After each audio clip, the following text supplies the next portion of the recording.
भक्ति का सरस चल रहा है, भक्ति का रस चल रहा है।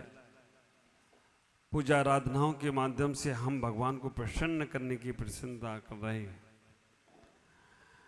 भगवान प्रसन्न हो या ना हो, लेकिन हमें प्रसन्न हो जाना चाहिए, क्योंकि भगवान के पास तो अनंत सुख है, उन्हें बाहर दिखाने का कोई आवश्यकता नहीं है।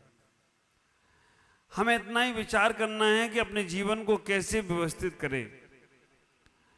हम भगवान की भक्ति करने के लिए घर से निकलते हैं, और घर से जब भगवान की भक्ति के निकलते हैं, तब जैसे ही विचार आते हैं हमारे पुण्य बढ़ना शुरू हो जाते हैं। चलने लगते तो और विशेष पुण्य बढ़ते हैं, और जब साक्षात भगवान दिखने आते हैं तो और विशेष विशेष पुण्य बढ़ना प्रारंभ हो जाते हैं। मैंने कल आपको बताया था कि 6 जगह खाली हाथ नहीं जाना चाहिए। अगर हम खाली हाथ जाते हैं तो खाली ही लौट के आना पड़ता है। हम कभी भी मंदिर आदि जाएं, गुरुओं के पास जाएं, तो चप्पल पहन के नहीं जाना चाहिए, क्योंकि अगर हम चप्पल आदि पहनकर जाते हैं और हमें आयु का बंध हुआ तो उन पर्यायों में जाना पड़ेगा जहां से हमारा जाना, जिन्होंने चप्पल बनाई है उनके पर्यायों में जाना पड़ेगा। आप विचार करना, हमारे घर के पास मंदिर नहीं है, दूर मंदिर है, तो हम मंदिर के बाहर चप्पल पहनकर जाते हैं, उतार कर जाते हैं। विचार करो, बेलगछिया का प्रांगण इतना सुंदर प्रांगण है, जो देखता है बार बार देखता ही रहता है, निहारता रहता है। चारों तरफ की हरियाली, बीच में सरोवर, इधर जिनालय, इधर गुरुदेव का स्थान, सारा का सारा। तो कोशिश एक की जाए कि हम इस मंदिर के गेट में जब घुसें तो वहीं अपने वो चरणदास को छोड़ आए। कोशिश एक की जाए हम गाड़ी से आए। अभी तो यहाँ बड़ा, मैंने कल बोला था शाम प्रवचन की लास्ट में, कि यहाँ इतना अच्छा सिस्टम है, स्टेशन में ट्रेन में जाना हो तो ट्रेन के प्लेटफार्म तक गाड़ी जाती है, 4 व्हील गाड़ी जाती है प्लेटफार्म तक। अब वहाँ आराम से ले जाओ और अंदर तक गाड़ी में बिल्कुल तुम्हारी कार और ट्रेन दोनों का दरवाजा मिल जाएगा, सीधे इधर से निकलो उधर पहुँच जाओ, कोई दिक्कत नहीं है। ऐसा ही यह हो गया। महाराज जी भी यही है, कार से सीधे आते हैं मेरे पास ही, सामने कार से ही। बहुत से लोग तो कार से यहाँ जुड़ कर निकल जाते हैं, और बहुत से लोग कार से ही, और नहीं महाराज दिख रहे हैं तो उतर जाए, नहीं दिख रहे तो चलो अपना आगे चलते। तो विचार करो, नए लोग आते हैं या जिन्हें मालूम नहीं है बात अलग है, लेकिन हम लोगों को इतना सोचना है कि कार वहाँ छोड़ दे, अगर सामर्थ हो तो गेट से यहाँ तक पैदल आने की कोशिश करें। क्योंकि जब कुंती से कहा गया कि तुम्हारे पास इतने विधानों का पुण्य है कि नहीं, इतने उसका पुण्य है कि नहीं, तो उसने कहा था मैं 1000 विधानों का पुण्य करके आई हूं, क्योंकि 1000 कदम पैदल चल के आई हूं।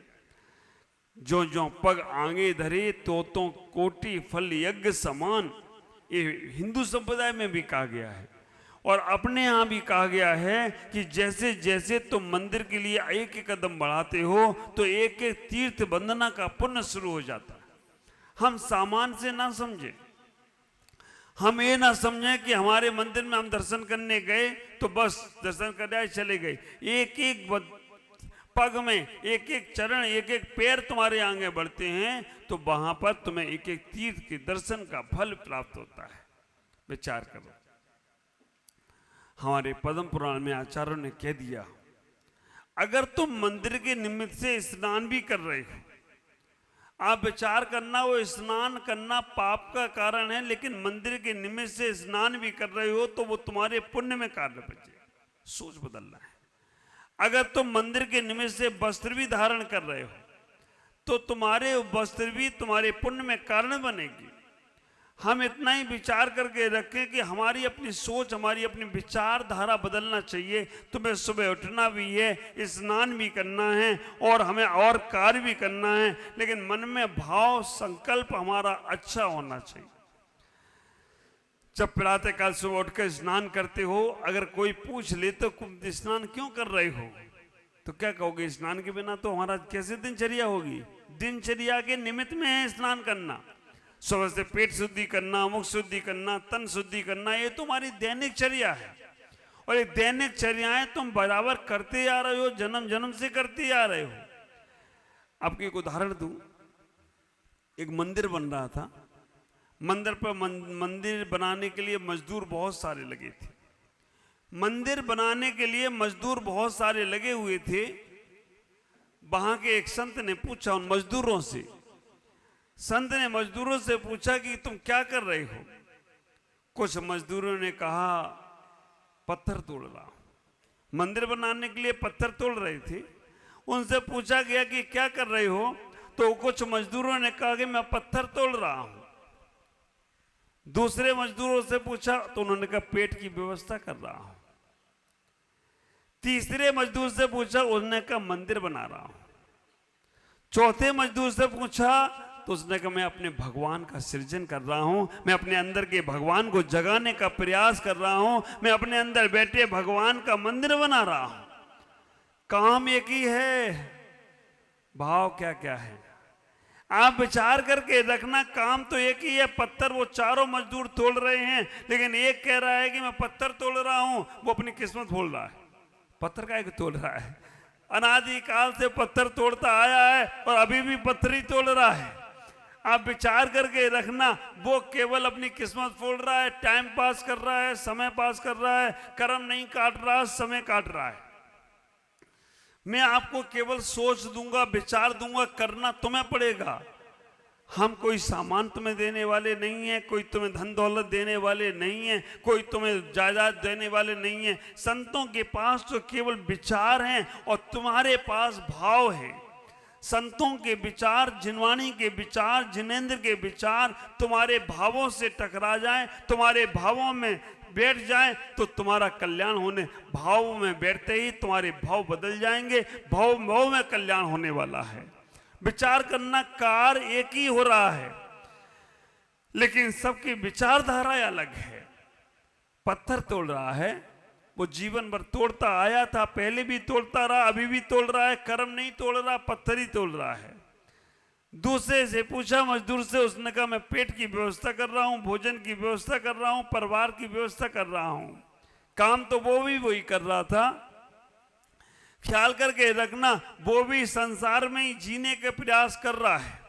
बस जीना है, खाओ पियो मौज मस्ती करो, उसके अलावा उसके पास कोई सोच नहीं है। और तीसरा व्यक्ति भी है, उससे पूछा गया तो उसने कहा मंदिर का सृजन कर रहा हूं। वो थोड़ा अच्छा है। हाँ, अब विचार करके अच्छा है, क्योंकि वो पत्थर तोड़ रहा है तो मंदिर के लिए ही तोड़ रहा है, तो इसलिए उससे कहा गया, उसने कहा कि मैं मंदिर का सृजन कर रहा हूं। कुछ पुण्य कमा रहा होगा, वो पुण्य कमा लेगा वो। और चौथे से पूछा तो उसने कहा कुछ नहीं, मैं तो अपने अंदर बैठे परमात्मा का सृजन कर रहा हूं। मेरे अंदर भी परमात्मा है, उसके लिए हमारा जीवन में स्थान बना रहा हूं। मैं अपने अंदर के बैठे परमात्मा का सृजन कर रहा हूं। आप विचार करना, इन चारों में से आप अपने आप ही कहोगे कि महाराज पहला वाला बहुत अच्छा है, दूसरा वाला कम अच्छा है, तीसरा वाला ठीक है, चौथे वाला जैसा बनना नहीं। जो व्यक्ति ये सोच रहा है कि मैं मंदिर में भगवान का सृजन कर रहा हूं, वो उत्तम। और जो व्यक्ति सोच रहा है कि मैं अपने मंदिर बना रहा हूं, मध्यम। जो व्यक्ति सोच रहा है कि मैं भोजन की व्यवस्था कर रहा हूं, जघन। और जो व्यक्ति सोच रहा है मैं पत्थर तोड़ रहा हूं, वो निकृष्ट है। आप विचार करके रखना, इन चारों में से क्वालिटी आपको उत्तम बनाना है। तो ये उत्तम जो आपकी चर्याएं हैं, जो आपकी विचारधाराएं हैं, जो आपकी चर्चाएं हैं, उनमें उत्तमता लाने का प्रयास करो, उसमें श्रेष्ठता लाने का प्रयास करो। जब स्नान करो, कोई पूछे या ना पूछे, बाकी दुनिया तो यही कहेगी नहा रहे हैं, तैयार हो रहे हैं, ऑफिस जाना है, दुकान जाना है, मंदिर जाना है, यहाँ जाना, उसके लिए। लेकिन आपके अंदर की भावदशा क्या होना चाहिए?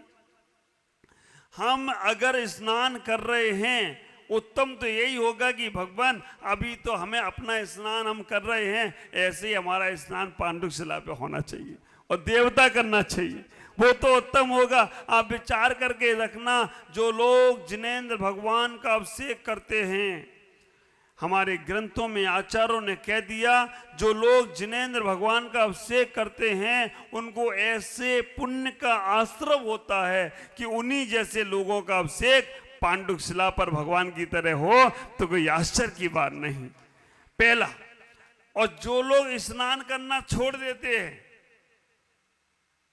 उनका भी अभिषेक पांडुशिला पे होता है। स्नान करना छोड़ देते हैं, संत लोग स्नान नहीं करते, उनका भी आयु का बंद होगा तो पांडुशिला पे अभिषेक होगा। थोड़ा थोड़ा जुड़ता रहता है ना, आप लोग जोड़ते रहते हैं ना, थोड़े थोड़े पैसा जोड़ते रहते तो बड़ा भंडार बढ़ जाता है। और आप विचार करना, हम लोग भी थोड़े थोड़े पुण्य जोड़ते जा रहे हैं, थोड़े थोड़े। हम वो जल से स्नान नहीं कर रहे हैं, लेकिन आप विचार करके रखना, अगर पुण्य का आश्रम हुआ तो पांडुशिला पे अभिषेक होगा। आप विचार करो संजय भाई, कितने पुण्य तुमने कमा लिए। 14 तारीख से विधान कंटिन्यू कर रहे हो, 14 से 20, एक बेटी एक बेटा दो एक बेटी सबको लगा दिया तुमने लेन पे। और आप सब लोग भी अपने अपने, आज के श्रेष्ठी हमारे राजू भाई, आज के श्रेष्ठी हमारे क्या नाम है, राजकुमार जी, आपका जो 3 श्रेष्ठी बने, एक दिन का चातुर्मास का सौभाग्य तो देखो उनका। गुरु जी का पाद प्रक्षालन करने का सौभाग्य मिल गया, पूजन का सौभाग्य मिल गया, शास्त्र भेंट का सौभाग्य मिल गया। और हमारे विमल जी तो अपने बेटे बहू को ले आई, शादी के बाद और कहीं नहीं जाना, पहले गुरु जी के पास चलो। विनीत और सुरभि, आप विचार करो, ऐसा धार्मिक परिवार।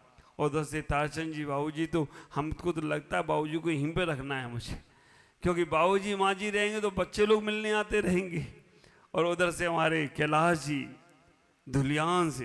मंदिर जाना है इसलिए हमें तन को शुद्ध करके जाना है। दूसरे नंबर की भावना ये रखना है कि मंदिर जाना है इसलिए तन को शुद्ध करके जाना है। मंदिर के लिए स्नान कर रहे हैं तो आप मंदिर मध्यम हो जाएंगे। और हम शरीर साफ नहीं करेंगे तो कैसे जिएंगे।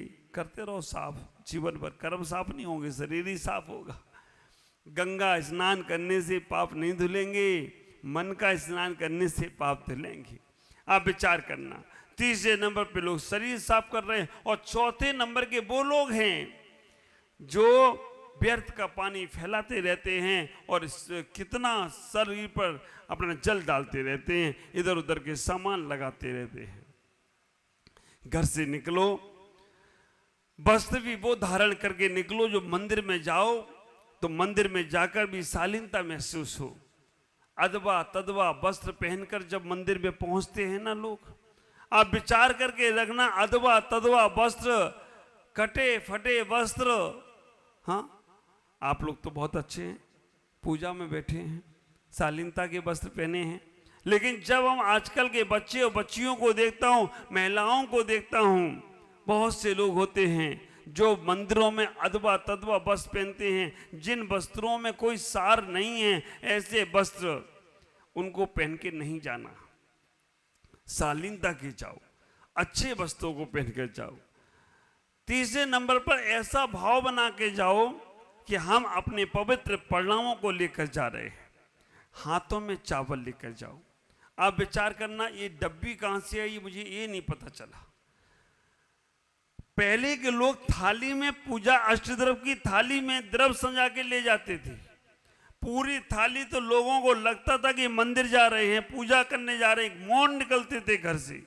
लेकिन जब से डब्बी आई है ना, डब्बी जेब में चली गई और जेब में जाके बाबू बन के चले जा रहे हैं। आप विचार करके रखना। और डब्बी चढ़ा, लेक में चावल लेकर जाने वाले इतने होशियार होते हैं, वो 4 चावल भगवान को चढ़ाएंगे। चढ़ाते हैं या चढ़ाते हैं ये नहीं समझ में आ रहा है।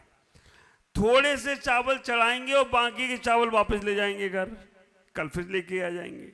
मंदिर में थोड़े से चावल चढ़ाकर वापस जो ले जा रहे हो, विचार करना, जो चावल मंदिर में जाने के बाद, पूजा की सामग्री मंदिर में जाने के बाद वापस ले जा रहे हो, वो निर्माल का दोष लग रहा है।